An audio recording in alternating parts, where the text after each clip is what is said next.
Hello. Hello. The purpose of this video is to help you understand how the things that you read about economics on your homework assignments relate to Cambridge exam questions. Today's topic is about money and financial institutions, specifically money and banking. So every day you will read something about economics, topics that will be on your Cambridge exam. This topic begins with money. Immediately, you see that money has several functions, including medium of exchange. It allows us to buy and sell products. A store of value, it allows us to save money. A unit of account, it allows people to compare prices and costs. It is a standard of deferred payment. It means that it allows people to borrow and lend. These are properties of money. To be money, it must have very special characteristics. The characteristic needed are, they must be uniform. Everybody must understand that this is money and is tenable. It must be recognizable. It must be divisible, meaning a 10,000 tenge note must be able to be divided into 5 2,000 tenge notes. It must be durable. It can't just fall apart. It must be stable in value. People must be able to depend on it, and generally acceptable by everyone involved. The reason why we have money is that it has specific advantages over barter. It makes it easy for people to save. It permits values to be placed on products and assets. It enables changes to be given and avoids double coincidence of wants. Items that act as money include bank accounts, notes such as checks, and cash. In your reading assignments, we're moving on to a task that is assigned that helps you understand the value of money, banking, and how liquidity and checks result in our daily lives. We are asked to place the definitions within each blank space. So we have here a medium of exchange. We know that a medium of exchange is changing money. Store of value. That means that money has a value to it that can be saved for future use. Unit of account, it means that we could compare money. Standard of deferred payments allows us to loan and make and borrow money. General acceptability, it means that people can understand it, that money can buy goods and services.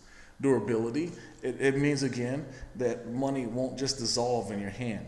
This word liquidity, liquid, it means that resources can be sold and transferred into money. How well we could get money out of a specific good or services. Checks is a type of way that we spend money, and divisibility again means that you divide the money into different parts. So this task here allows us to use these definitions to fill in the blank type questions. The first blank is blank are not money. Looking at these answers here, the best answer for this is checks. Checks are not money.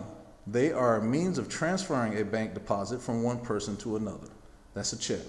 A check in America is just a piece of paper with specific numbers underneath that you sign and say that I will pay you 4,000 tenge for a good or service. And you take this piece of paper that you have signed and given to someone to a bank, and the bank takes money out of your account, the person who wrote the check, and gives it to another. It's just a means of transferring money from one person to another. The second one says, the function of money, which allows products to be brought on credit is, again, this is a critical value piece of money, aspect of money, is that it's a standard of deferred payments. A standard of deferred payment is the function of money which allows products to be bought on credit, and the loans and borrowing. So the answer here is 4, standard of deferred payments. The next one, C. To act as a blank, money has to be blank in order that payments of different values can be made and change can be given. So to act as a number 2, store of value, money has to be durable in order that payments of different values can be made and change can be given. D. A sight deposit current account is more 7, liquid than a time deposit account. So this term liquidity is a very important term for today's lesson, in that it talks about how fast I could take another form of money and turn it into a regular money that I could use on a daily basis. A deposit account is something in the bank that you give money to the bank and they hold it for you. And they give you a piece of paper that says deposit of account. Okay? Usually the bank takes that money and saves it and invests in different avenues within Kazakhstan. But it takes time for you to get your money back once the bank has placed it in a deposit account. You can't just walk in and get that money back. It takes time for the bank to go get the money that they deposited and bring it back to you, and of course charge you a fine or a fee to give you back the money that you invested. A current account is money that you've placed in the bank that has not been deposited by the bank, has not been invested by the bank into ventures within the area. So a current account balance is available today, meaning you could go inside the bank and get that money back today.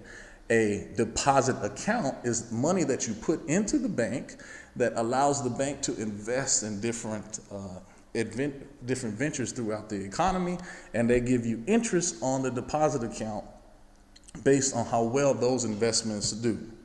And to get that money back, it is slower. It takes more time to make those investments. They sell those investments that they put it in to give you back your money. The current account, the money is available today.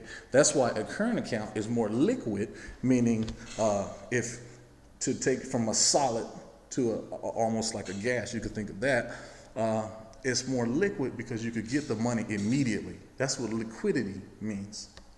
E, the